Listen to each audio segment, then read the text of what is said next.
Bharti news, सीधा, सटीक और निष्पक्ष। नमस्कार, बहुत स्वागत है आपका। भारती न्यूज देख रहे हैं आप। आपके साथ मैं हूँ श्वेता अरोड़ा मल्होत्रा और आज का इंटरव्यू बहुत खास होने वाला है क्योंकि इस इंटरव्यू में हम बात करेंगे रिसर्च की, एआई की और साथ साथ एआई टूल्स की जो कि आप यूज कर सकते हैं। और बहुत ही खास इसलिए भी होने वाला है क्योंकि प्रोफेसर उमेश आर्य जी इस वक्त हमारे साथ मौजूद है, farmer HOD and dean of media studies GGU. बहुत बहुत स्वागत है सर आपका। Thank you.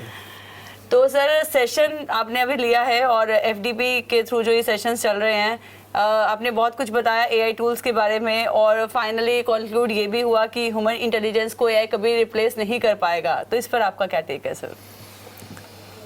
जी, आपने बिल्कुल सही कहा कि ह्यूमन इंटेलिजेंस एक इंटीग्रेटेड उसको कंपोनेंट बोलते हैं, जो कि एआई उसका थोड़ा सा पोर्शन तो चलो कह सकते हैं उसमें शायद होगा, लेकिन पूरा अच्छे एक समग्र तरीके से इंटेलिजेंस को कॉपी करना और फिर प्रेजेंट करना, ये अभी आज के एआई के अंदर ही नहीं है, मे भी शायद आगे जाके हो जाए। ठीक। और इसी जो है एआई के बारे में लोगों को जानकारी देने के लिए हम लोग अधीरा ट्रेनिंग जैसे कर रहे हैं, जैसे आज हमने आपके इंस्टीट्यूट पे किया था। तो Adhira training is artificial intelligence for digital readiness and advancement. जी। सो ये डेटा लीड्स के द्वारा एग्जीक्यूट किया गया प्रोजेक्ट है और इसके पीछे google.org है, plus Asian development bank and Anudeep foundation.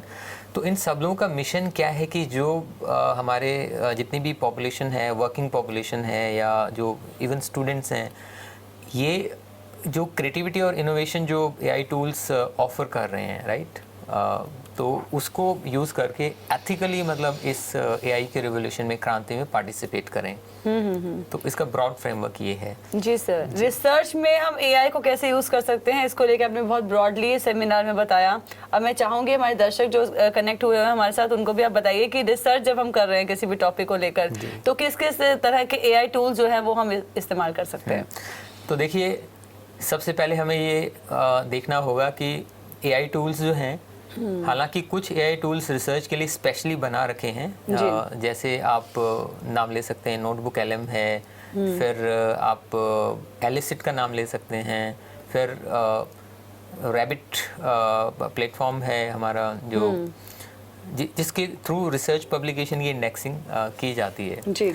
लेकिन जो हमारे जो ऐसे टूल्स हैं, जैसे जो जेनरिक टूल बोलते हैं, चैट जीपीटी है, जेमिनाई है, परप्लेक्सिटी है, क्लॉड है, ग्रोक है और भी काफ़ी सारे, कोपायलट है, ये सब इनको अगर साइंटिफिकली अच्छे से यूज़ करें प्रॉम्प्ट इंजीनियरिंग के थ्रू, तो इनके पास भी डेटाबेस बहुत ही अच्छा है।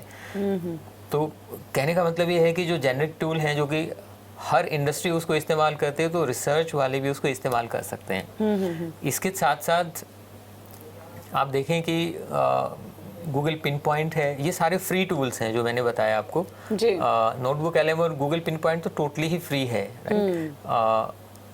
पिन पॉइंट का तो कोई पेड वर्जन भी नहीं है, गूगल नोटबुक एलएम का एक लिमिट के बाद है पेड वर्जन। तो इसमें जो ह्यूज डेटा जो है, मतलब जो आता है, उसके अंदर से अपनी काम की जानकारी निकालना, ये जर्नलिस्ट के लिए बड़ा इंपॉर्टेंट है, स्टूडेंट्स के लिए बड़ा इंपॉर्टेंट है और रिसर्चर्स के लिए, राइट। तो मैं एक बात यहाँ पे कहना चाहूँगा कि रिसर्च के टूल्स बहुत सारे कोई अलग शायद नहीं हैं, राइट, जो जेनिक टूल्स में से भी आप अपना रिसर्च का पर्पस पूरा कर सकते हो। जी सर। जी। तो सर, आपने बहुत से टूल्स के बारे में बताया है और रिसर्च ट्रेनिंग जो है वो लगातार हम करवा भी रहे हैं इसको लेके। तो सर, अभी और चीज़ें आप देखिए कि मीडिया हाउसेस में किस तरह से इंटेलिजेंस जो है, आर्टिफिशियल इंटेलिजेंस यूज़ की जा रही है। हम न्यूज़ रूम्स में देख रहे हैं आजकल, एआई एंकर्स हम देख रहे हैं, हम कंटेंट क्रिएटर्स जो हैं वो देख रहे हैं। तो क्या आपको लग रहा है कि आने वाले दिनों में हम कंटेंट को लेके और ज़्यादा अच्छी जो है चीज़ें हम देखेंगे, या फिर कई बार ये भी रहता है कि नौकरियों पर सवाल है, या लोग किस तरह से रिसोर्सेज हम किस तरह से यूज करेंगे आने वाले दिनों में? आप क्या फ्यूचर देख पा रहे हैं सर? तो कंटेंट जनरेशन का फ्यूचर तो बहुत ही अच्छा है, क्योंकि न्यूज़पेपर या किसी मीडिया हाउस का क्या काम होता है, कंटेंट को जनरेट करना। जी। तो उसमें बहुत बार गलतियां हो जाती हैं, कई बार वो क्रॉस वेरिफिकेशन में थोड़ी दिक्कत हो जाती है, या वो उस तरीके से मतलब नहीं प्रेजेंट किया जा सकता, बिकॉज ह्यूमंस की एक लिमिट है काम करने की। लेकिन आपको जान के हैरानी होगी कि वर्ल्ड के जितने भी मीडिया हाउसेज हैं, और अब इंडिया के मीडिया हाउसेज भी उसको अपनाने लग गए हैं, उन्होंने अपनी जर्नलिस्टिक वर्क्स के लिए एआई का उन्होंने बहुत पहले इस्तेमाल शुरू कर दिया था, राइट। और जो जिन्होंने स्पेशली टूल्स बनवा रखे हैं, जैसे द गार्जियन न्यूज़पेपर है, न्यूयॉर्क टाइम्स है, इन लोगों ने अपने लिए कैप्टिव एआई टूल्स जो है बना रखे हैं, मतलब डेवलप करवा रखे हैं सॉफ्टवेयर कंपनी से। तो उनका जो भी काम होता है उनकी स्टाइल शीट के अकॉर्डिंग, तो उसको वो क्या करते हैं, शुरू से ही कस्टमाइज़ कर लेते हैं, उनको बहुत ईजी हो जाता है। ऐसे ही हमारे जर्नलिस्ट हैं अभी, वो जैसे जेनरिक एआई का यूज़ करके, चैट जीपीटी का यूज़ करके भी अपनी खबर को अच्छे से लिख सकते हैं, समराइज़ कर सकते हैं, उसमें अशुद्धियाँ थोड़ी सी दूर कर सकते हैं।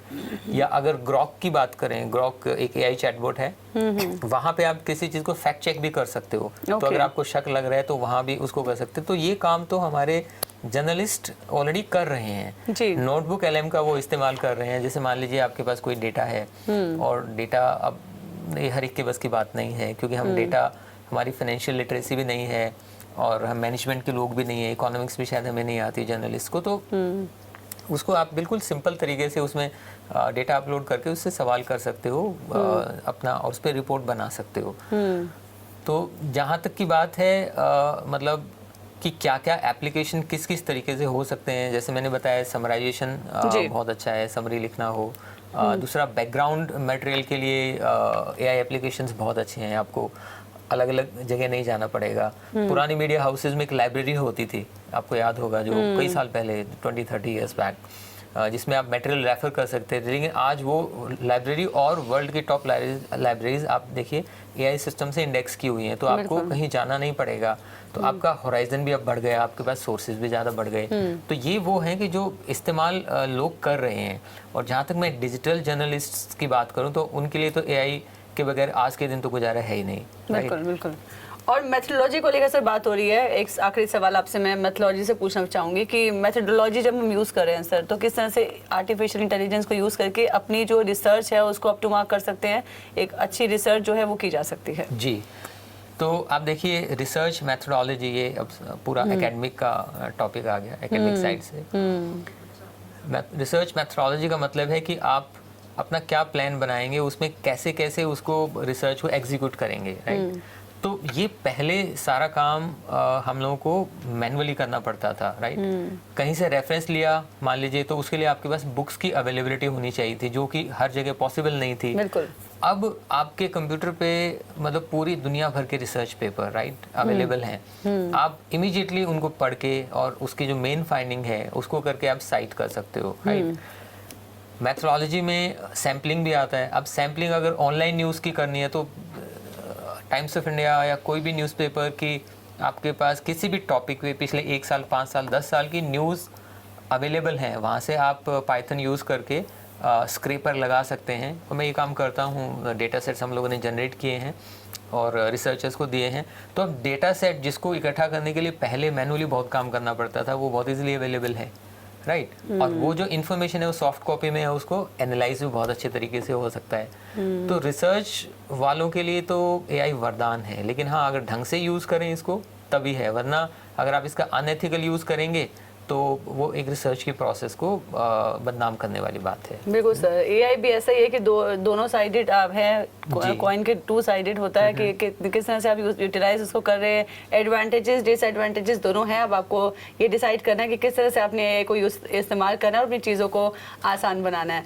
तो सर बहुत अच्छा था ये सेमिनार, हमने बहुत कुछ सीखा और हम आई होप कि हमारी ऑडियंस ने भी एआई टूल्स के बारे में और रिसर्च के बारे में बहुत सा ज्ञान जो है आपसे लिया होगा। Thank you so much sir, professor Umesh Arya ji, एक बार फिर से हमारे जुड़ने के लिए, अपना कीमती वक्त देने के लिए thank you so much sir.